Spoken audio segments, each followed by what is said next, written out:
JFK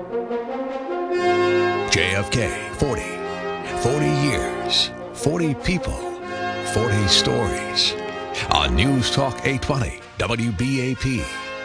In his words, it was the biggest story in his career. Retired Associated Press reporter Mike Cochran spent November 22, 1963 and the following days on various assignments, including covering the funeral of accused assassin Lee Harvey Oswald at Cowtown's Rose Hill Cemetery. They had nobody to carry the casket, so they recruited news guys. They asked me to do it because I was with the Associated Press, and I said no, I didn't want to carry this casket. And then a UPI reporter, Preston McGraw, said, well, I will. As soon as UPI did, well, then I had to.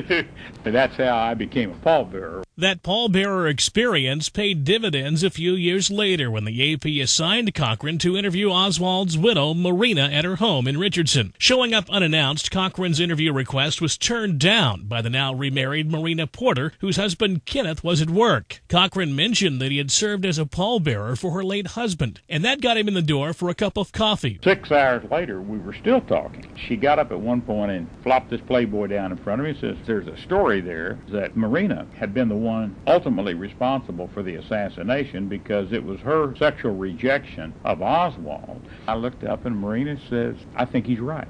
Here I am, what an interview, and we're off the record. Just making small talk. I noticed on the fireplace these unusual andirons. I said, those are the most unusual fireplace decorations. And she says, oh, those are the ugliest things. And she stopped in mid-sentence and she says, Kenneth gave me those. That's the one thing you can't report. And of course, that put everything on the record. I was out the door as quickly as I could and around the corner in my Volkswagen and stopped, and I guess for 45 minutes I just wrote notes. For JFK 40, I'm Rick Hadley, WBAP 24-Hour News. Listen for JFK 40, The Lost Kennedy Tapes, Saturday, November 22nd on News Talk 820 WBAP.